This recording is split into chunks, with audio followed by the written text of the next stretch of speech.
नमस्कार। प्रभु राम के व्यक्तित्व और जीवन को समझने के इस प्रयास में आपका स्वागत है। यह वार्तालाप श्रृंखला राम को जानने, समझने और मन में बसाने के लिए है। इसमें मैं योगिता पंत अपने मार्गदर्शक एवं गुरु अनिल चावला जी के सम्मुख कुछ जिज्ञासाएं प्रकट करती हूँ और वे समाधान करते हैं। आइए इस वार्तालाप का आनंद लें। अनिल जी, बहुत बहुत स्वागत है आपका। नमस्कार। अनिल जी, पिछले प्रकरण में आपने बताया था कि माता कौशल्या और अन्य माताएं, गुरु वशिष्ठ, ये सब राम जी के पास पहुंच गए थे और सब बहुत दुखी हुए थे। रात तो उनकी दुख में ही गुजरी। उसके बाद अगली प्रातः हुई। प्रातः क्या हुआ? लगभग पूरा अयोध्या वहां पहुंचा हुआ था जी। सब प्रमुख लोग थे। रात तो दुख में बीती, विलाप करते हुए बीती, रोते हुए बीती।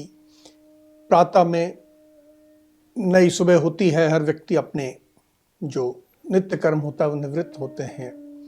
स्नान इत्यादि से निवृत्त होकर सब एकत्र हुए और जब एकत्र हो गए तो एक बहुत बड़ी सभा हो गई थी वो। जी। राम बैठे हैं बगल में, भरत, लक्ष्मण, शत्रुघ्न सब बैठे हैं। कोई कुछ नहीं बोल रहा। एक ऐसी शांति है कि बात कहाँ से प्रारंभ करें। फिर भरत उठे जी। और उन्होंने राम को संबोधित करते हुए सारी सभा के सामने कहा कि भ्राता, आपकी बात मैं समझ गया।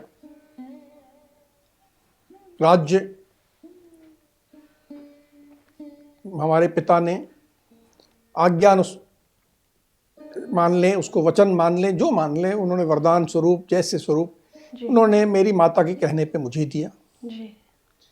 और ये राज्य आज मैं अपनी पूरी स्वेच्छा से जी। आपको भेंट करता हूं। उन्होंने सारी बहस समाप्त कर दी जी। कि सही था, गलत था, क्या था। नहीं, जी। मैं ये पूरा राज्य आपको भेंट करता हूं, समर्पित करता हूं। जी। और उसका कारण एक ही है कि मैं इस योग्य नहीं हूं कि इस राज्य का बोझ उठा सकूं। उन्होंने कहा, देखिए, गधा जो है घोड़े का काम नहीं कर सकता। जी। साधारण पक्षी गरुड़ की चाल नहीं चल सकता। तो उसी तरह मैं अयोध्या का बोझ नहीं उठा सकता। तो मैं ये आपको समर्पित कर रहा हूं। आप ही इसका पालन करें, आप ही इसका उपभोग करें। अब आप ही इसके सर्वे सर्वा। और ये मेरा करने से माता पिता दोनों प्रसन्न होंगे, क्योंकि पूरे जीवन हमारी समस्त माताओं को और मेरे पिताजी को यही इच्छा थी कि आप राज्य संभालें। तो उनको भी प्रसन्न करिए, मुझे भी प्रसन्न करिए और मेरी ये भेंट स्वीकार करके राज्याभिषेक करवा लीजिए। ये जो भरत है, उनका चरित्र कितना ऊंचा है और उनको कोई लालच नहीं है कि राज्य मिल गया तो मैं राज्य करूं उसमें। और वो तरह तरह से प्रयास कर रहे थे कि मैं किस तरह से ये राज्य जो है राम जी को सौंप दूं। सम्मान भी करते थे बड़े भाई का, पर उनके मन में कोई अंदर से इच्छा नहीं थी कि मैं राजा बनूं करके। फिर राम जी ने क्या ये उनकी जो भेंट थी वो स्वीकार कर ली थी? नहीं, इतनी सरलता से राम मानने वाले नहीं थे। उन्होंने कहा, देखो जी, जो मैं आया हूं जी, मैं अपने पिता के वचन को सत्य करने के लिए आया हूं। जी। पिता ने हमारी माता को 2 वचन दिए। उनमें से एक के अनुसार मुझे वन में आना था और दूसरे के अनुसार तुम्हें राज्य संभालना था। जी। अब हम कुछ तिकड़म लगा के उसको बदल दें, ये ठीक नहीं है। जी। तुम्हें जो कार्य सौंपा गया है जी, तुम उसे पूरा करो, मुझे जो सौंपा गया है मैं पूरा करूंगा। मेरे लिए दोनों समान है। वन में आने का दुख नहीं है और राज्य मिल जाए तो प्रसन्नता नहीं है। कर्तव्य बोध है, कर्तव्य करना है। मैं अपना कर्तव्य कर रहा हूं, तुम भी अपना कर्तव्य करो और जाओ राज्य को संभालो। इसके अलावा मन में कोई विचार मत लाओ। राम जी ने जो अपने पिताजी को वचन दिया था उस पर पूरे अडिग थे। वो बिल्कुल एक कहावत याद आती है, प्राण जाए पर वचन न जाए। वो उन्होंने मतलब कुछ भी हो जाए पर वो अपने जो उन्होंने वचन दिए थे उससे जरा भी कुछ उनके मन में कुछ जरा देर के लिए भी शंका नहीं आई कि या फिर मन डामाडोल नहीं हुआ कि मैं राज्य ले लूँ करके, ना तो ना। फिर भरत की क्या प्रतिक्रिया थी इस बात पर? भरत ने फिर प्रयास किया। अब उन्होंने तर्क को दूसरे दृष्टि से घुमाना शुरू किया। जी देखिए, मेरी माता ने जी जो किया बहुत गलत काम था, मैं उससे बिल्कुल सहमत नहीं हूं। जी और पिताजी ने भी जो किया वो ना तो धर्म के अनुकूल था ना अर्थ के अनुकूल था। वे मेरी माता के काम में बंध गए थे, और काम के अधीन होके कोई व्यक्ति गलत काम करे ये ठीक नहीं है। और ये भी मैंने सुना है कि जब किसी व्यक्ति का अंतिम काल आने लगता है, जी जब वो मृत्यु के बहुत करीब पहुंच जाता है, तो अपने निर्णय करने की क्षमता जरा उसकी कमजोर हो जाती है। वह मोह में पड़ जाता है, वह गलत निर्णय करने लगता है। तो हमारे पिताजी का भी अंतकाल आया था, उसमें वो कुछ मोहित हो गए, उन्होंने कुछ गलती कर दी। धर्म में कहा गया है कि यदि पिता गलती करे जी तो पुत्र का कर्तव्य है कि उस गलती को सुधार दे। धर्म विरुद्ध पिता कोई काम कर ले तो ये नहीं कि पिता की गलती को पुत्र भी आगे चालू रखे। अच्छा पुत्र वो होता है जो कि पिता की गलती को सुधारता है और धर्म के मार्ग पे पुनः परिवार को ले जाता है। तो आप तो अपने पिता के इतने अच्छे पुत्र हैं, तो कृपया अपने माता पिता को प्रसन्न करिए, पिता की योग्य संतान होने का का सबूत दीजिए सबके सामने, और पिता की गलती को सुधारते हुए कृपया राज्याभिषेक करा लीजिए। मेरे को बस आपसे यही चाहिए। बहुत सुंदर तरीके से उन्होंने अपनी बात रखी भरत ने।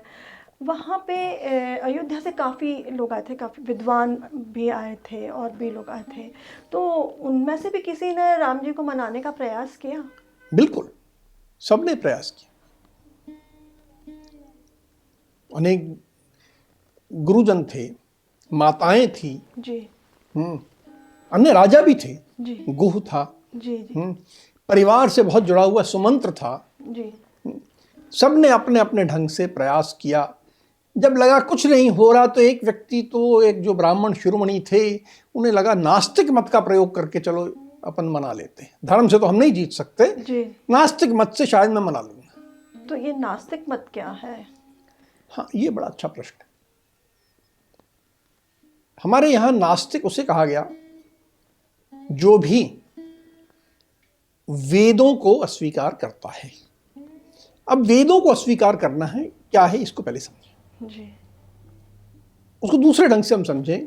मैं इसे ऐसे कहता हूं कि जो भी ब्रह्म को अस्वीकार करता है। ब्रह्म को अस्वीकार करने का अर्थ क्या है?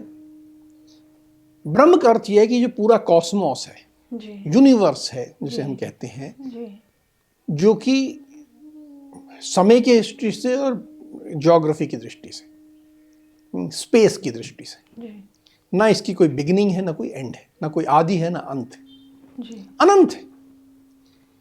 इस ब्रह्मांड में, इसको ब्रह्म जिसे हम कहते हैं, आज साइंस कहता है कि यदि प्रकाश भी 5 लाख वर्ष तक चलता रहे तो भी उसे अंत नहीं मिलता। जी ब्रह्म उसके आगे भी है। तो ये ब्रह्म जो अनादि है, अनंत है, हम मानते हैं कि ये पूरा एक है, हम सब इसके अंग हैं।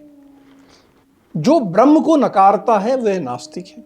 जी अब इसमें 4 प्रकार के नास्तिक हैं। जी पहला नास्तिक, जिसे आज साधारण भाषा में एथीस्ट कहा जाता है, वो ऐसा है जो कि केवल ब्रह्म को ही नहीं नकारता, वो जो आज दूसरा एक शब्द प्रयोग होता है गॉड, जी वे किसी भी परम सत्ता को नकारता है और बोलता है नहीं ये सब कुछ नहीं। जी उसको एथीस्ट कहा जाता है। वह किसी आज के वर्तमान अन्य धर्मों को भी नहीं मानता।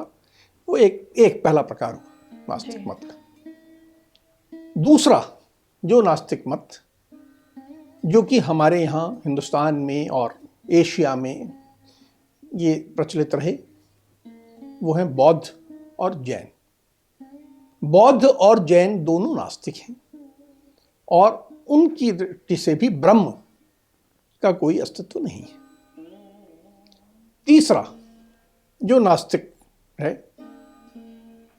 जो ब्रह्म को नकारते हैं, शायद इसीलिए वो अब्राहमिक रिलीजन कहे जाते हैं, जूडाइक रिलीजन कहे जाते हैं। अब्रह्म को मानने वाले अब्राहमिक। इसमें 3 धर्म आते हैं, जुडाइज्म यानी यहूदी, क्रिश्चियनिटी और इस्लाम। ये तीनों का एक मूल सिद्धांत है जी। कि एक कोई क्रिएटर है, गॉड कहिए, क्रिएटर कहिए, अल्लाह कहिए, जो मन कहे, वो क्रिएटर, उसने ये विश्व बनाया। अर्थात एक जिस दिन ये क्रिएशन हुआ, उससे पहले क्या था? कुछ नहीं था। जी। और एक दिन क्रिएशन हुआ, अर्थात ये हमारी अनादि अनंत की अवधारणा को नकारते हैं। जी।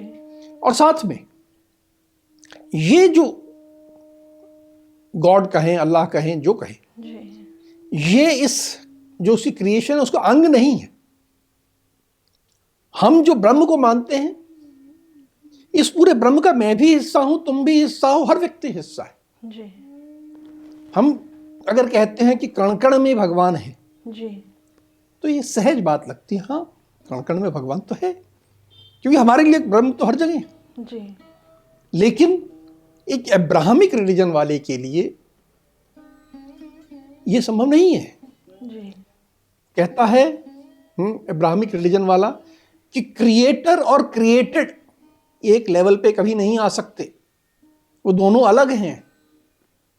और वो केवल क्रिएशन करता है और हम उसके केवल, चाहे हम वो हमारा मालिक कह लें, चाहे वो हम उसके गुलाम हो जाएं, चाहे हम उसके पीछे चलने वाली भेड़ें हो जाएं, किसी भी रूप में हम कह लें, जी। लेकिन वो अलग, हम अलग। तो हमारी जो ब्रह्म की अवधारणा है उसको नकारने वाली। तो ये 3 तरह के, पहला जिसे एथीस्ट, जो कि इन दोनों धर्मों को भी नहीं मानते, जी। दूसरा बौद्ध और जैन, और तीसरा अब्राहमिक रिलीजन। ये अनिल जी, आपने शुरुआत में कहा था कि नास्तिक 4 प्रकार के होते हैं, पर आपने तो 3 ही प्रकार के बताए। चौथा प्रकार? चौथे प्रकार की अपन बाद में बात करते हैं। इसी प्रकरण के अंत में हम चौथे प्रकार की भी बात करेंगे। अच्छा, आपने बताया था कि वहाँ पे और भी विद्वान थे जिन्होंने मनाने का प्रयास किया, तो वो किस तरह से प्रयास किया उनको मनाने का? जो नास्तिक मत का मनाने का प्रयास किया, जी। उसमें एक प्रमुख व्यक्ति बोलने के लिए खड़ा हुआ। जी। उसका नाम था जाबाली। वो अयोध्या के ब्राह्मणों का शिरोमणि था, सर्वोच्च पद पे आसीन था। जी। राजगुरु के तुरंत बाद जी। ब्राह्मणों का प्रमुख जाबाली खड़ा हुआ। विद्वान था, जी। हर मत से पारंगत था, हर तरह की शिक्षा प्राप्त थी। जी। और अब उसने प्रयास किया कि राम को मैं कैसे मना लूं। जी। तो उनने कहा कि राम, तुम पढ़े लिखे हो, जी। कैसी अनपढ़ जैसी बातें कर रहे हो, किस प्रकार भावनाओं में बह रहे हो। मैं तुम्हें सत्य बताता हूं। जी। सत्य यह है कि मनुष्य इस दुनिया में अकेला आता है, अकेला चला जाता है। ना कुछ आगे है, ना कुछ पीछे है। जी। जो कुछ है बस यही है, यही दुनिया है।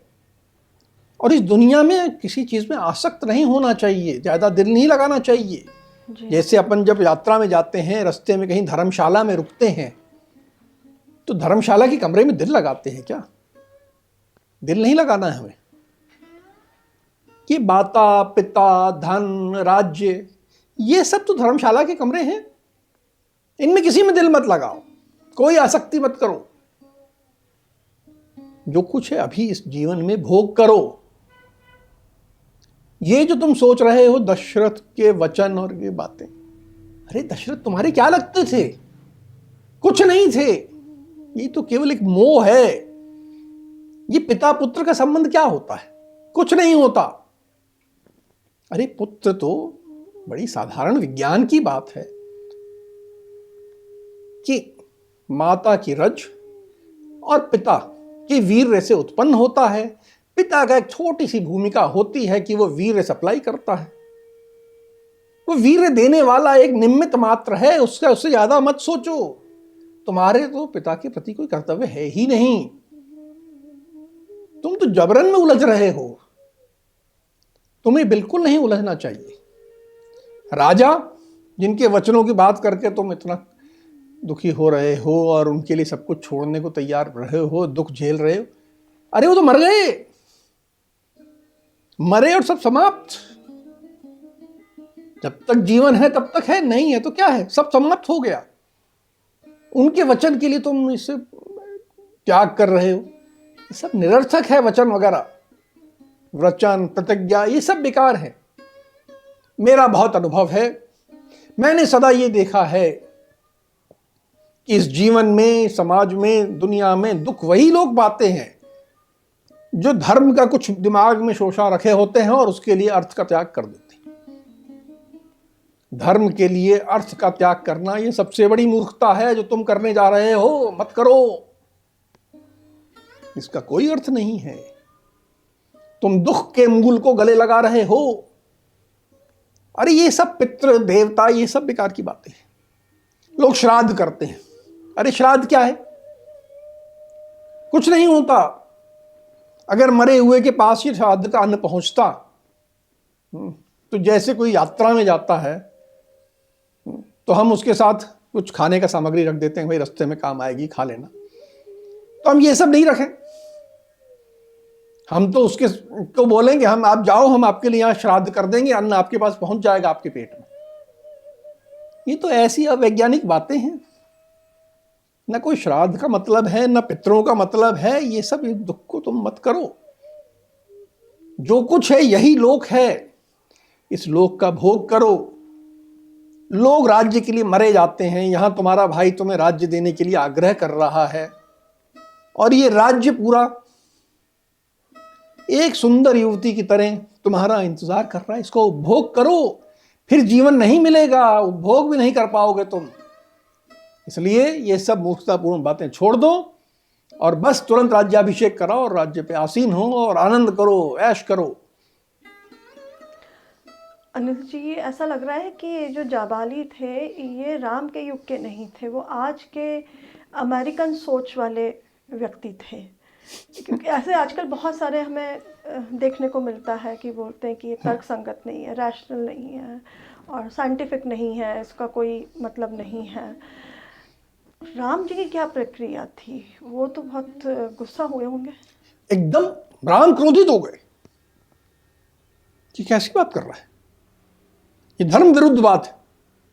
बोले कि आप मेरे प्रिय हो जी, आप शायद मेरा प्रिय चाहते हुए मुझे ये सलाह दे रहे हो और जो मुझे कर्तव्य बता रहे हो ये सुनने में कर्तव्य लगता है पर ये करने योग्य नहीं है।